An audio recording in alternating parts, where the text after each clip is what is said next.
Pang-7 kabanata, Catherine's POV. Ang buong akala ko ay na-accident talaga kami, kaya ako napunta sa amponan. Iyon pala na-accident talaga kami ni Mommy, at ang lahat ng iyon ay kagagawa ng Mommy ni Matthew. Galit ako, oo, pero walang magagawa ang galit ko, dahil kahit anong kasuklaman ko sa Mommy ni Matthew, hindi na nito maibabalik ang buhay ng Mommy ko. Pagkapara ng sasakyan, dali-dali ako pumasok sa bahay, na sana hindi ko nalang ginawa, at hindi na lang ako pumunta dito.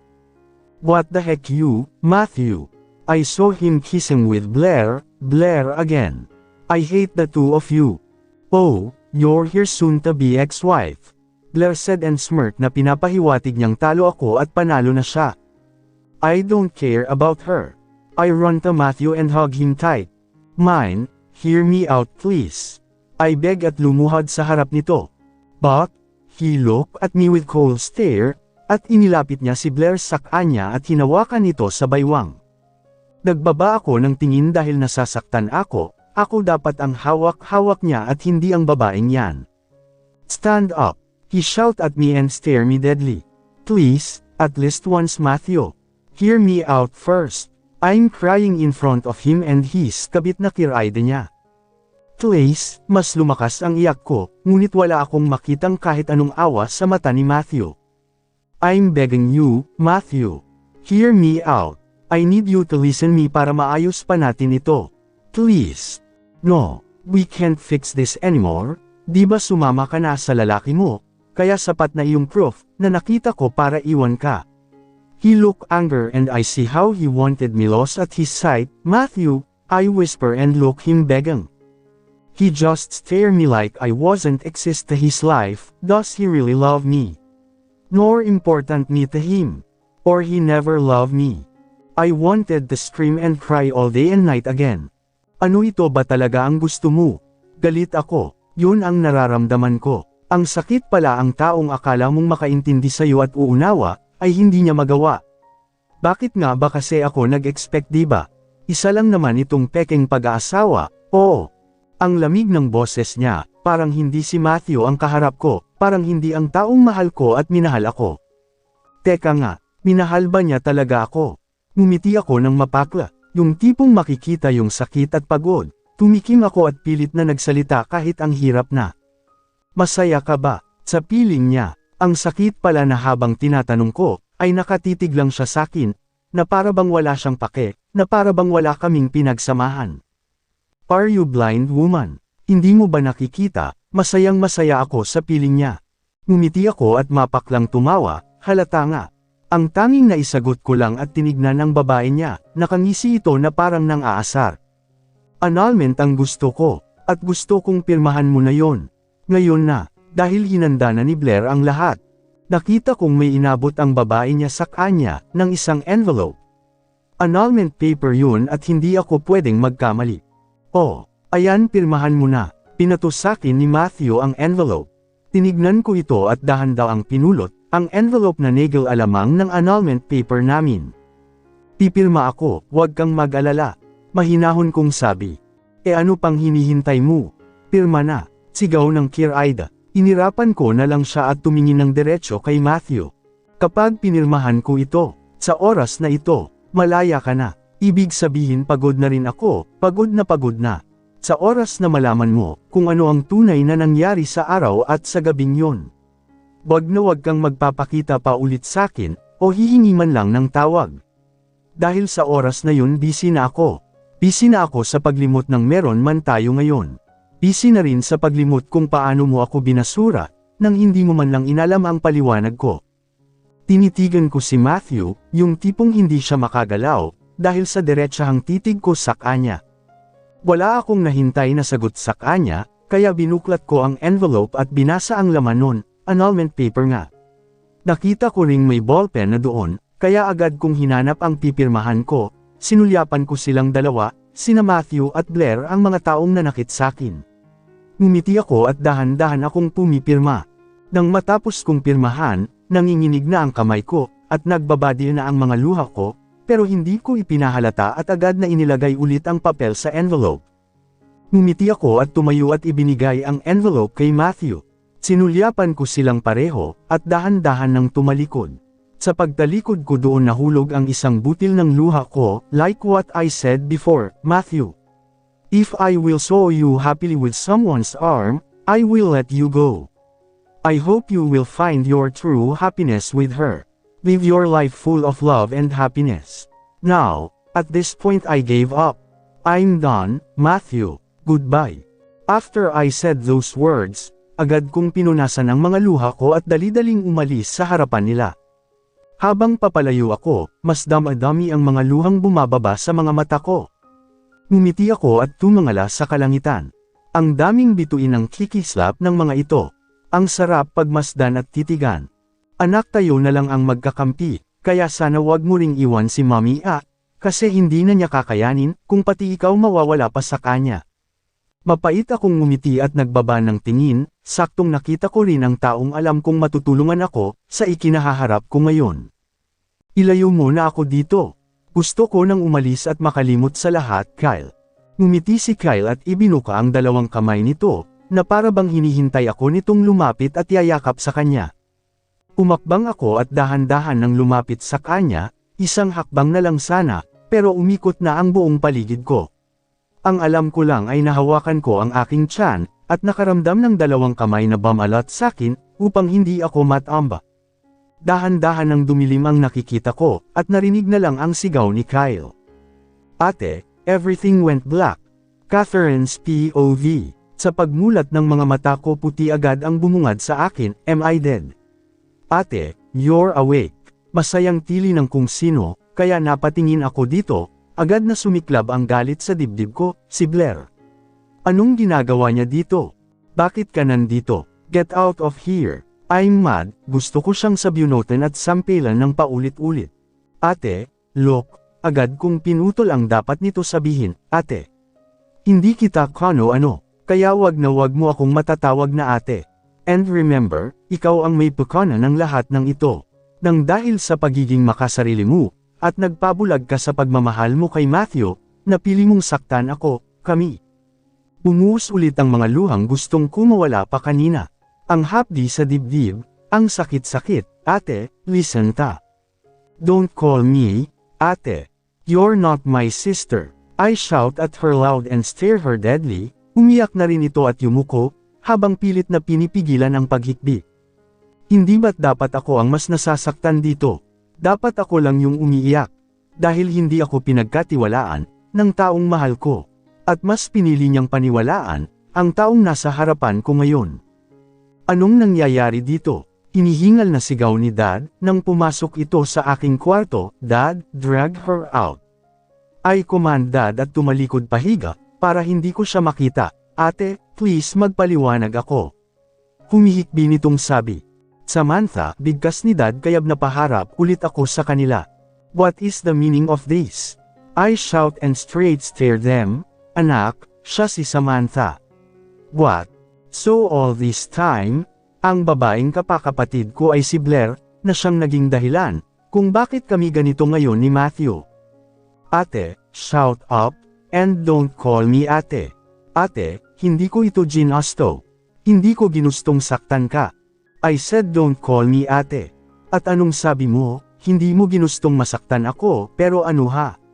Di ba ginawa mo parent naman? Ganun mo na baka mahal si Matthew, para pati damdamin ko paglaruan niyo pa at saktan. Nakita kong yumuko si Blair or Samantha, at punas ito ng punas ng luha niya. Anak, listen. Dad said, don't tell me may alam ka rin dito, Dad. I asked him and he doesn't speak. Napangiti ako ng mapait. Oh, so ako ang biktima niyong lahat. Kyle, tell me, pati ba ikaw may kinalaman dito? Tinanong ko si Kyle na kara-rating lamang. Ate, he looked guilty.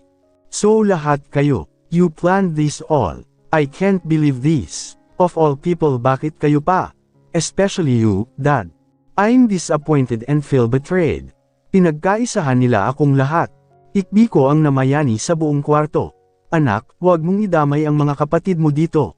Ako ang may plano ng lahat ng ito, sumunod lang sila sa utos ko. Dad said and tried to hold my hand but I refused him. You're my dad right but you choose to hurt me. Kayong dalawa, I trusted you all, especially you, Kyle. I can't believe this. Anak, nagawa ko lang iyon dahil alam kong nasasaktan ka, at sasaktan ka lang ng Matthew na iyon. No Dad, you're wrong. Matthew is the greatest man I ever met. He's the man who gave all his best, just to protect and prove that he loved me. He gave me light when there is no one stand lighting me. Ipinaramdam niya sa akin kung gaano kasarap mahalin, at magmahal. He gave all he can, he loved me, but all those things ay hindi nyo nakita, dahil galit ang bomb alot sa puso nyo. Hindi mo ba naisip, Dad, na, noong panahong hindi nyo pa ako nahanap at wala pa kayo sa piling ko, siya ang nandoon para sa akin. Siya ang tumulong at tutulong sana sa akin para gumaling ako. But, I know either kung anong nangyari, dahil base sa pagkakatanda ko, ang sabi ng doktor and tatay ni Matthew, na mahihirapan daw akong magbuntis, dahil may mga bukol sa mattress ko, but now I'm happy cause finally I'm pregnant with Matthew fresh and blood. I'm happy kasi I'm going to be mom, but you know what is the painful part of it? Iyon ay ang hindi ko na makakasama ang taong mahal ko, and worst malabong mabigyan ko ng kompletong pamilya ang anak ko, at dahil iyon, sa mga kagagawan nyo. Hinayaan niyong tanggayin kayo ng galit at Dad, do you even consider what mommy will feel? Alam niyong mali but nagpatuloy parent kayo. Nanatili silang tahimik at nakikinig sa lahat ng sinasabi ko. Mahal ko kayo at mahal ko rin si Matthew, hindi ba pwedeng sama-sama na lang, para wala nang masaktan but I know hindi iyon mangyayari. Dahil nagtanim kayo ng galit sa puso ni Matthew, at dahil iyon sa akin. Lumakas ang hitbi ni Samantha, at lumuhad ito sa harapan ko. I'm sorry, ate. I'm so sorry, ate. Hindi ko ito ginasto, at hindi ko rin mahal si Matthew, ate. I never felt him kasi my heart belongs to someone else. Ate, please maniwala ka sa akin. I never loved Matthew. Umiiyak ito habang patuloy na nagsasalita. Ate, I'm sorry. Kyle also said and me down. I'm sorry, anak. Dad also said and me down also. Tumayo kayo. Pulong ko ngunit hindi sila nagpatinag. I said, tumayo kayo. Agad silang tumayo at tumingin sa paanan nila. Your sorries are all useless, cause damage was done. But, pamilya ko kayo. I know at naiintindihan ko rin na kapakanan ko ang inisip nyo, kaya nagplano kayo ng ganon. Mapapatawad ko kayo. Nagangat sila ng tingin at ngumiti. Mapapatawad ko kayo ngunit hindi pa ngayon. Bumalik ang lungkot sa kanilang mata at yumuko. I want to be alone. I want to do all my responsibilities, without any help all of you. I want my life controlled by me alone. I want to raise my child alone. Kyle, book me flight to United States of America. Doon ako kami ng anak ko at ni Claire magstay for good. Call Claire to pack her things, at umalis na sa bahay na iyon. Sabihin mong wag na wag niyang sasabihin kay Matthew, na ako ang may utos na sumama na siya sa akin. Opo, ate, Kyle said before going out. Ate, I'm sorry, Samantha said and smiled at me little. Itama mo ang mali mo, Sam, at gusto kong sa oras na iyon, ay wala na kami sa bansang ito. Tumango si Samantha at umupo. Dad, no one should know where I go, kami ng anak ko. I want you to control every details or informations about me, my unborn child and Clara. Gusto kong mamuhay nang wala si Matthew, gusto kong mabuhay ng simple at masaya. You can visit my child anytime you want, but make sure na walang pwedeng makaalam, kung nasaan ako, especially Matthew and his family. I get it, anak. Wishing you God bless and best luck. I love you, my Sophie. Ikaw na lang ang natirang alaala ng mommy mo sakin, and yes, I'll do all things para maprotektahan na kita. Ngumiti ako kay Dad at ibinukas ang bisig ko, agad naman itong yamakap sa akin at kasunod nito ang pagyakap ni Samantha at Kyle na kapapasok lamang. I'm sorry, sabay-sabay nilang sabi at mas yamakap sa akin. Sinulit ko ang higpit ng yakap nila, ngunit may naalala ako, I'm pregnant at baka maipit ang baby ko. Butaw, naiipit na baby ko. Agad silang nagsilayo, at tumawa ng malakas. Kaya sa huling ngumiti na rin ako, at nakitawa sa kanila. Catherine's POV. They say, everything's happened for a reason. And I believe in that quote. It's been 2 weeks since I came here in US at masasabi kong hindi pa ako sanay. Nagpa-check up na rin ako sa doctor here, and she says, I'm 7 weeks pregnant. I'm happy kasi magkakaroon na ako ng baby, and also he is a blessing to me. Kasi even ganito ang nangyayari, God gave me reasons to fight and never choose to give up. My unborn child is my greatest gift I ever received from God. Ang masakit lang doon, ay ang hindi ko ito kayang bigyan ng kompletong pamilya, gaya ng nararapat na maranasan at maramdaman niya. But, I can be her mother and father. No matter how hard the situation is, my baby is my priority. She is my treasure kaya iingatan ko ito, hindi dahil anak siya ng taong mahal ko, kundi isa itong biyaya ng Diyos, at dugo at laman ko rin ang nananalaytay dito. Ate, ito na po yung milk mo. Claire said at lumapit sa akin. Nakatanaw ako sa malawak na madilim na kalangitan. Gabi na at nandito parent ako sa veranda, nagmuni-muni lang. I used to do this noong nalulungkot ako at nasasaktan, but now mixed emotions. Masaya ako na malungkot. Ngumiti ako kay Clara, at kinuha sa kanya ang isang baso ng gatas at uminom dito. Ate, salamat po, nakayukong sabi ni Clara. Why? Ate kasi kahit po wala na po tayo sa bahay ni Sir Matthew, kinuha mo parent ako para ipagpatuloy ang pagtustis mo sa pag-aaral ko. Tatanawin ko po itong magandang utang na loob at biyaya sa iyo ate. Hindi mo tinalikuran ang pangakong binitawan mo sa akin kahit ang gulo-gulo na nang nangyayari, kaya bilang kapalit, mag-aaral ako ng mabuti, susundin ko ang anumang sasabihin mo, at ipapangako ko ring hindi ko babaliin, ang pangako kong makapagtapos rin ako sa pag-aaral, at dahil po iyon sa tulong mo po, ate. Madamdaming sabi ni Clara at nagpunas ng luha. Niyakap ko siya ng mahigpit at sabay sabing, hindi mo kailangang ipagpasalamat sa akin, ang kabutihang ginagawa ko sa iyo Clara, dahil karapatan mong maging matagumpay balang araw. Taglay mo ang katangiang hinahangad ng lahat Clara, kaya ipagpatuloy mo ang paglaban, sa lahat ng balakid na siyang humahamon sa iyo ngayon Clara. Akala mo siguro hindi ko nakita at narinig, ang bawat pag-iyak mo gabi-gabi. Gulat ang bumalat sa buong mukha ni Clara at yumuko. Nahihiya siya. Alam ko rin na ang kapatid kong si Kyle ang dahilan nito. Nagangat ulit siya ng tingin at umiling, ngunit kahit anong deny niya pa, saksi ako sa bawat panaginip niya, na walang ibang binigkas, kundi ang pangalan ni Kyle. Hindi mo kailangang maglihim sa akin Clara, dahil alam mong simulat sapol kapatid na ang turing ko sa'yo. Kung ano man ang problema mo, kayo ni Kyle o kung ano man, ang namamagitan sa pagitan niyong dalawa. Nais kong, sanay maayos niyo ito, Clara. Ngumiti si Clara at agad na yamakap sa akin ng mahigpit. Salamat ate. Natulog kami ni Clara ng magkatabi, dahil ayaw niya na ring kumalas sa yakap ko. Pakiramdam niya daw kasi kapag kayakap niya ako, ay nandito pa ang kanyang mga magulang. It's been 2 years since then, and I'm here right now still standing for what I'm capable with. As I said, I raised my child alone. Clara is graduated accountancy as magna cum laude, here in US and I'm so proud of her. My children is now 1 year old. Yes, twins ang naging anak ko, kaya pala ng 1 buwan pa lang sila, ay halata na ang baby womb ko. I never imagined and believed that I can stand here alone. Sila dad ay paminsan-minsan rin sa pagdalaw dito. And he's happy because hindi lang isa, kundi 2 ang apo nito.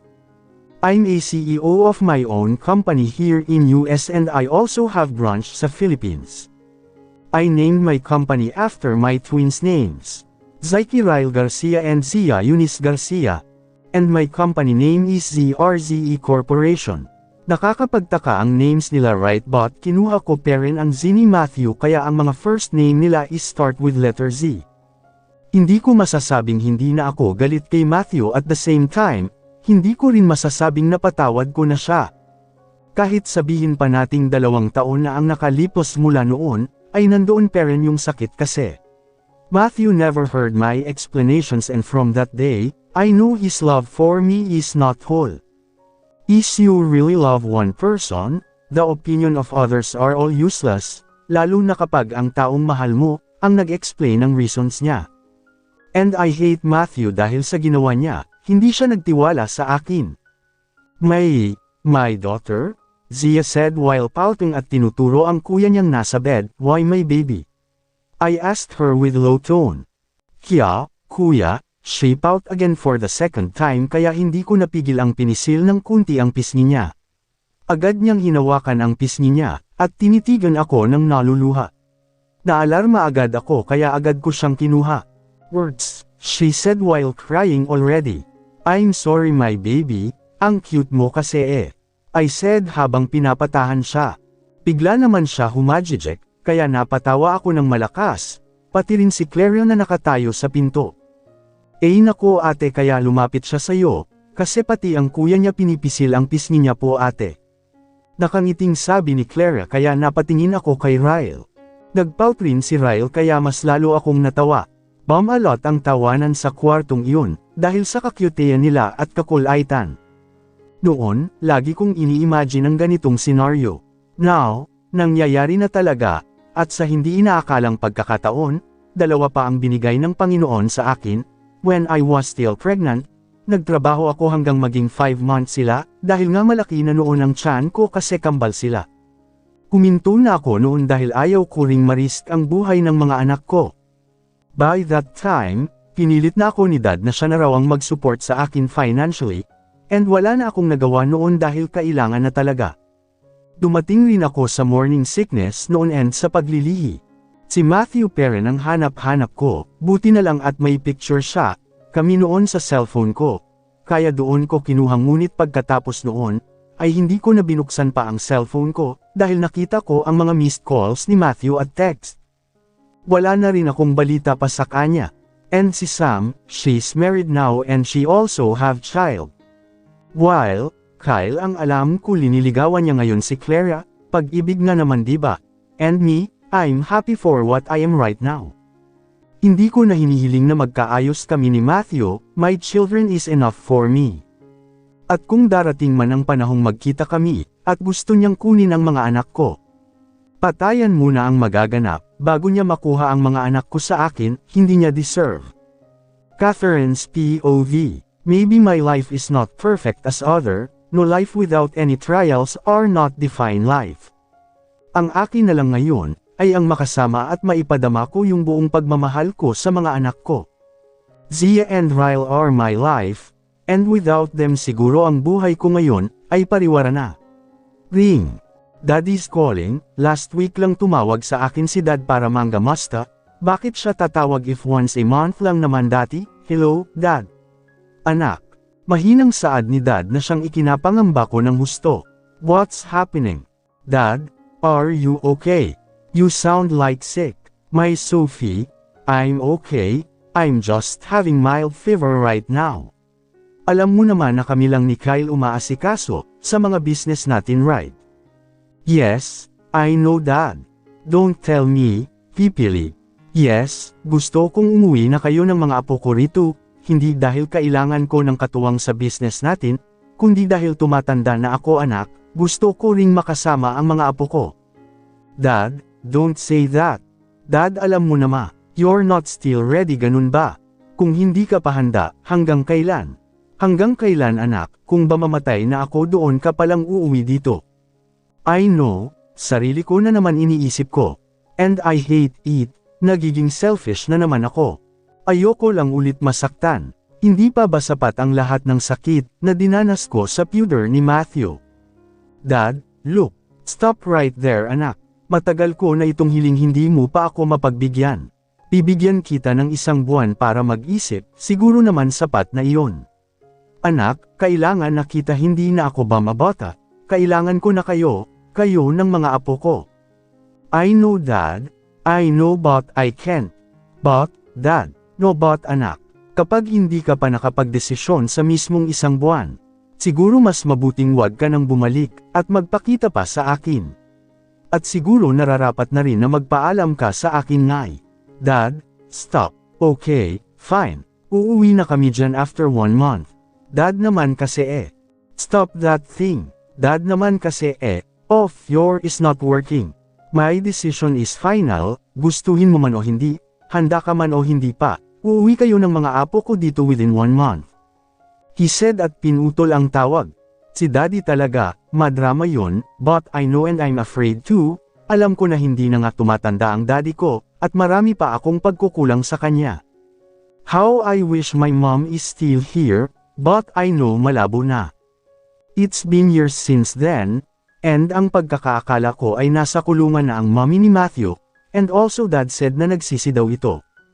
Namamakaawa pa nga raw siya, na bago siya ikulong ay makita niya muna ako, para humingi ng tawad. Pero sa mga panahon na iyon ay nandito na ako sa Amerika, and if you're wondering kung anong balita kay Matthew. Maybe he's married na, dahil bago kami tuluyang makapunta dito, ay naka-file ma raw talaga ito ng annulment case, and after that may pamatok na balita, na ikakasal na raw uli ito. Mula noon, I start na mas magalit sa kanya, ganun na ba ako kawalang kwentang asawa? At madali niya lang akong palitan, ha. Oo nga pala ni hindi nga niya ako nagawang paniwalaan eh. Samantha or Blair whatever you call, we're civil and tanggap ko na rin siya. Mommy, tawag sa akin ni Ryle. Kung nagtataka kayo bulol si Zia Ride. But si Ryle hindi ewan ko rin magkasing edad naman sila. Mas matanda lang ng ilang seconds si Ryle. Panganay ko si Ryle at bunso naman si Zia. Mula noon naman, talagang pangarap kong panganay dapat ay lalaki, para may tagapagtanggol sa bunso na babae.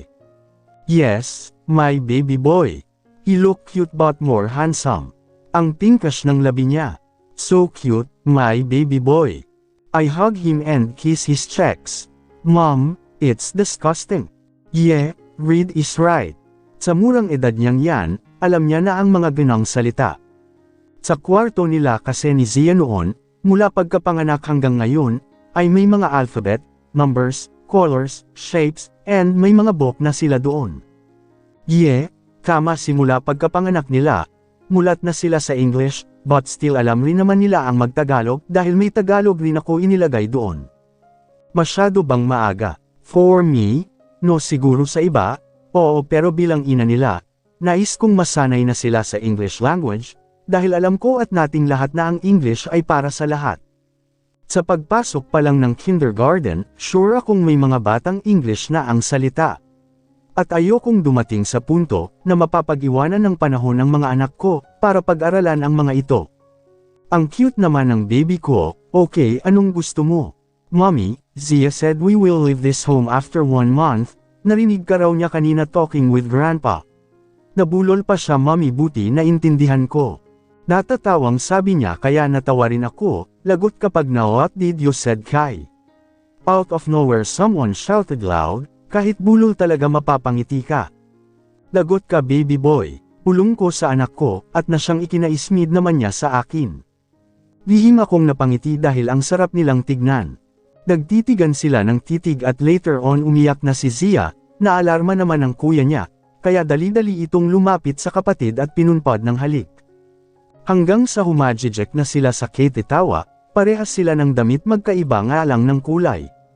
Ryle is wearing blue terno, pajama and Zia wearing yellow color. Ayaw niya ng pink, hindi ko alam kung bakit. Pinagmasdan ko sila habang natutulog, pagkatapos nila kasi kaninang mag-asara nakatulog sila.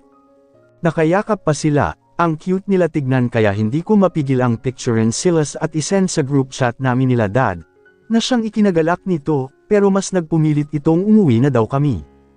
Dahan-dahan kong hinaplos ang mga mukha nila at hinalikan ang noo nila, bago ako humiga sa tabi nila. Gusto ko silang makasama matulog, dahil alam kong darating yung araw, na hindi ko na iyon magagawa pa at mararanasan. Siyempre magdadalaga at magbibinata na sila soon, baka bago pa sila magsampu maghihiwalay na sila ng room. Masaya ako na nalulungkot, dahil alam kong sa mga araw na iyon, ay wala na akong magagawa kundi hayaan sila. I love you mga anak. Pulong ko bago ako tanggayan rin ng antok.